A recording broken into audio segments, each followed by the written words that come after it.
Welcome to प्रथम IAS. तो आप सभी का स्वागत है प्रथम आईएएस पे। मैं हूं जितेंद्र और देखिए इस वीडियो में हम लोग बात करने वाले हैं कि आईएमएफ क्यों बोल रहा है कि India is at brighter spot in the world economy.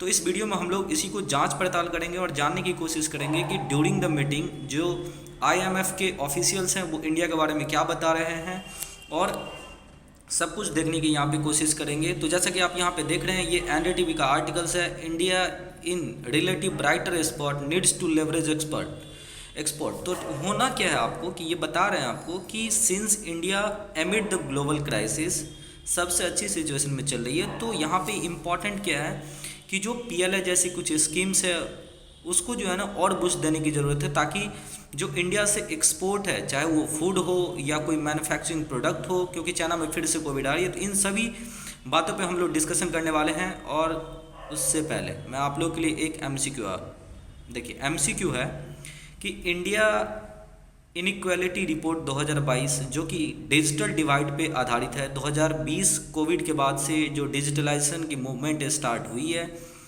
उनका रिलीज हो चुका है। तो आपको बताना है कि वो कौन सा ऑर्गेनाइजेशन है जो रिलीज करता है। इस एमसीक्यू का आंसर हम लोग वीडियो के लास्ट में देखेंगे, तब तक जुड़े रहिए। तो जैसा कि मैंने बताया कि जो ऑफिशियल्स हैं आईएमएफ के वो बता रहे हैं माइक्रो इकोनॉमिक पॉलिसीज़ जो बेसिकली आपको कोर होता है किसी इकोनॉमी का, जो बेसिकली यहाँ पे कौन करेंगे, तो हमारे जो चीफ इंस्टीट्यूशंस हैं आरबीआई उनके द्वारा यहाँ पे लाए जाते, चाहे वो पेमेंट से रिलेटेड हो, डिजिटलाइजेशन हो। तो ये छोटी छोटी चीज़ें, चाहे जो पॉलिसीज होता है आपको इकोनॉमी की, वो सारी चीज़ें यहाँ पे गवर्नमेंट के साथ मिल करके यहाँ पे बनाने की कोशिश करते हैं आरबीआई। देखिए आरबीआई हालांकि इंडिपेंडेंट बॉडी है, एक कॉन्स्टिट्यूशनल बॉडी है।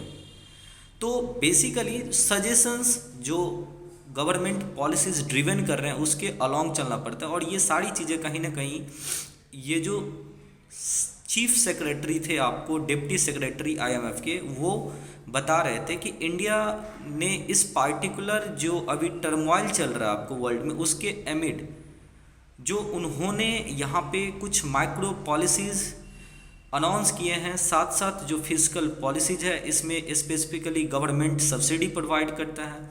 और जो मॉनेटरी पॉलिसी है स्पेशली आरबीआई का, इन सब में जो है उन्होंने क्या किया है, अच्छी काम किया है। इवन इन्फ्लेशन जो है वो पूरे वर्ल्ड में बना हुआ है। और ये सब रीजंस बता रहे हैं कि जो डिजिटल पब्लिक इंफ्रास्ट्रक्चर है इंडिया का वो अब वर्ल्ड क्लास लेवल का हो चुका है। चाहे वो इनोवेशंस हो, प्रोडक्टिविटी उससे इंक्रीज होती है, आपको पता होगा, पीपल या आप बोल सकते हैं पब्लिक को एक्सेस मिलता है फाइनेंशियल सर्विस का। इन सारी चीज़ों में इंडिया के पास जो अब इंफ्रास्ट्रक्चर है वो वर्ल्ड क्लास की है। और ये सब रीजंस के कारण से आप बोल सकते हैं जो इंडिया की जो स्ट्रक्चरल रिफॉर्म है वो बहुत अच्छा हो चुका है। और यही कारण है कि इतनी टर्मोइल में भी भारत की ग्रोथ पोटेंशियल वो अभी बनी हुई है। हालांकि सेम आईएमएफ ने जो ग्रोथ रेट है उसको कम कर दिया है। अब पॉइंट ये है कि सर ये फाइनेंशियल डिजिटल पब्लिक इंफ्रास्ट्रक्चर होता क्या है। तो देखिए आपको पता होगा सबसे इम्पॉर्टेंट बार बार न्यूज़ में आता है कि क्या भारत सरकार यूपीआई पे टैक्स लगाएगी। देखिए आप कहीं भी खरीदारी करते हो, चाहे आप ग्रोसरी दुकान में जाओ या इवन आजकल आप वेजिटेबल्स के स्टोर पे जाओ, कहीं भी आप जाओगे, चाहे आप रिचार्ज करो, सारी चीज़ें आजकल यूपीआई के थ्रू होती है, जिसे हम भीम भारत इंटरफेस मनी बोलते हैं। तो ये भी एक तरीके का सिंस पब्लिक डिजिटल इंफ्रास्ट्रक्चर है, यहाँ से लोगों की भलाई होती है। जो ट्रांजैक्शन ऑनलाइन होता है वो बहुत सेफ ट्रांसपेरेंसी के साथ, कोई ब्लैक मनी का यहाँ झंझट नहीं, ये सारी चीज़ें बहुत आसानी से हो जाती है। और इस कारण से भारत सरकार बार बार कहता आया कि ये एक पब्लिक इंफ्रास्ट्रक्चर, ये एक पब्लिक एसेट है। और इसी कारण से हम यहाँ पे बोल सकते हैं कि यूपीआई एक क्या है, आपको पब्लिक इंफ्रास्ट्रक्चर है, क्योंकि इसकी जो एक तरीके से बोल सकते हैं सेफ और एक क्लीन जो इनका इंटरफेस है, इंटरपरेबिलिटी, मॉड्यूलर डिजाइंस और जो एक सिंपल यूजेबिलिटी है, वो सारी चीज़ें से पब्लिक को एक तरीके से कहीं ना कहीं सुविधा प्रोवाइड करती है। और इसके साथ साथ और भी कुछ ऐसे चीज़ हैं जो नॉन एक्सक्लूडेबल है, नॉन राइवलियस है, जैसे यूपीआई। यूपीआई कोई नहीं बना सकता। इवन आपने देखा था कि हाल ही में आईसीआईसीआई बैंक के चीफ बोल रहे थे कि जो बैंक्स है वो कभी भी इन्वेस्ट नहीं कर सकता इतना बड़ा एसेट पे, और इसीलिए भारत सरकार की इसमें नीड होती है। एक कंसोर्टियम ऑफ बैंक आते हैं यहाँ पे आरबीआई के साथ मिलकर के, इस तरह की नॉन अराइवलस काम करती है। हालांकि कुछ चीज़ें हैं जैसे पेमेंट ऐप, यहाँ पे आपको पब्लिक के साथ साथ प्राइवेट कंपनीज भी मिलेंगी, बट जो नॉन अराइवलस है जैसे आधार हो गया, डिजिटल पेमेंट सिस्टम, ये सारी चीज़ें जो है ना कहीं भारत के पब्लिक जो डिजिटल इंफ्रास्ट्रक्चर है उसके अंतर्गत आता है, और ये सारी चीज़ें आईएमएफ यहाँ पे बता रहा है इसके पीछे रीजंस। हालांकि अगर आप देखो तो इसके बाद उन्होंने पॉवर्टी के बारे में बात किया, जो कि कहीं ना कहीं अगर लोगों को एक उच्चतर शिक्षा और आप बोल सकते हैं हेल्थ के साथ साथ अगर उन्हें ठीक से खाना मुहैया ना हो तो ओवरऑल जो ह्यूमन कैपिटल होती है वो कंट्री की प्रॉस्पेरस नहीं होती। और इसी के बिहाफ पे जब ये जो ऑफिशियल्स है आईएमएफ के, उन्होंने हाईलाइट किया कि साउथ एशिया ही नहीं बिल्कुल पूरे वर्ल्ड में जो है यहाँ पे स्पेशली पॉवर्टी बढ़ रही है। कहाँ पे? ड्यू टू कोविड, और इस कारण से इंडिया में भी ये चीज़ें कंसर्न है। हालांकि बिटवीन ड्यूरेशन 2012 टू 2019 जो साउथ एशिया में टोटल पॉपुलेशन जो पॉवर्टी की है वो 500 मिलियन से कम हुई है, वो अब आकर के जो है आपको यहाँ पे 250 मिलियन हो चुकी है। और इसमें सबसे जो इम्पोर्टेंट रोल था इंडिया का था, और साथ साथ बांग्लादेश और मालदीव को भी यहाँ पे उन्होंने एक तरीके से, हालांकि नेपाल उस पार्टिकुलर रिपोर्ट में ये 1 साल पहले की है, और उसी बीच में नेपाल में अभी थोड़ी क्राइसिस हो रही है वहाँ पे इकोनॉमिक, तो उस कारण से हो सकता है कि नेपाल में भी आपको पॉवर्टी राइज करता हुआ दिखे। उसके साथ साथ आपको श्रीलंका में तो बनी हुई है और इंडिया में may be rise in, but overall अगर आप देखोगे तो इस रिपोर्ट में ये बताया गया है। बट कंसर्न क्या है?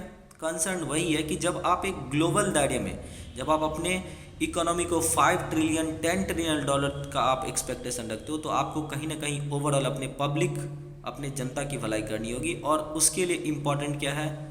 रोटी, कपड़ा और मकान, और साथ साथ कि वर्ल्ड में जो डिजिटलाइजेशन चल रही है उसके लिए डिजिटल डिवाइड, जो कि ऑक्सफैम रिपोर्ट में बहुत अच्छे से बताया गया था, जिसको मैंने आपको एमसीक्यू में पूछा है, तो उसको आपको कहीं ना कहीं ग्लोबल लेवल पे लाना पड़ेगा।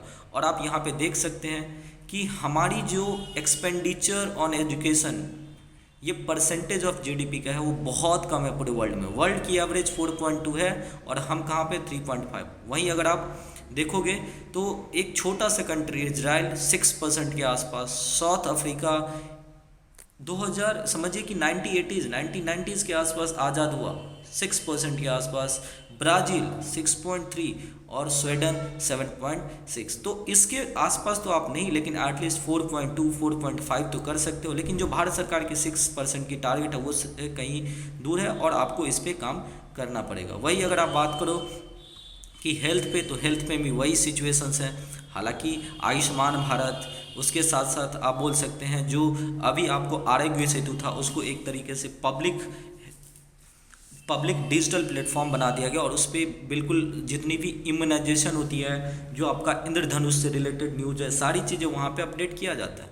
तो इसके अलावा आपको एक्सपेंडिचर करना पड़ेगा, बिल्कुल कहाँ पे? तो हेल्थ पे। और ये जो 1.2% आप देख रहे हैं, 1.3% के आसपास, इसको बढ़ा करके कहीं ना कहीं आपको जो है ये छोटी छोटी कंट्री जो हमारे साउथ एशिया में, उसके आसपास तो जाना ही पड़ेगा। और मालदीव, ये तो कमाल ही कर दिया।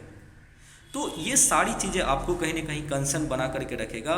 और जो एमिड ग्लोबल क्राइसिस, ये जो CMI का जो आप बोल सकते हैं एक कंसर्न है, उस पर भी ध्यान देना पड़ेगा, क्योंकि अगर अनएम्प्लॉयमेंट बढ़ेगी तो इतनी ज़्यादा हाई इंटेंस की पॉपुलेशन को संभाल पाना मुश्किल होता है। और यही रीज़न है कि अनएम्प्लॉयमेंट के साथ जो ये इन्फ्लेशन, जिसको स्टैगफ्लेशन भी बोलते हैं, ये चीज़ें कहीं ना कहीं इंडिया को कहीं थोड़ी कंसर्न के पॉइंट पर डालता है, क्योंकि वर्ल्ड IMF के अकॉर्डिंग रिसेशन में जाने वाला है। और यही रीज़न है कि भारत सरकार फिर से जो आपको एक तरीके से गरीब कल्याण योजना के अंतर्गत जो फूड दिया जाता था अंडर PDS, वो फिर से 2023 की जो बजट होगी उसमें अनाउंस किया गया है कि ये सारी चीज़ें आपको बढ़ने वाले, हालांकि अभी ये स्टॉप कर दिया गया है। तो ये जो हंगर की सिचुएशंस है वहाँ पे कहीं ना कहीं आपको ध्यान देना पड़ेगा। अब चलते हैं हम अपने MCQ के एक्सप्लेनेशन की तरफ। तो आपको पता होगा कि इंडिया की जो इनइक्वालिटी रिपोर्ट है, ये आपको एक्चुअली में डिजिटल डिवाइड पे 2022 की बेसिस थी, और इसको जो है ऑक्सफैम जो इंटरनेशनल इंडिया है वो रिलीज़ करती है। तो उम्मीद करते हैं ये सारा जो चेन इवेंट आपको समझ में आया होगा, और अगर आपको बिल्कुल हमारा वीडियो पसंद आ रहा है तो प्लीज़ हमारे चैनल को सब्सक्राइब कीजिए। Thank you so much for watching this video. बहुत बहुत धन्यवाद।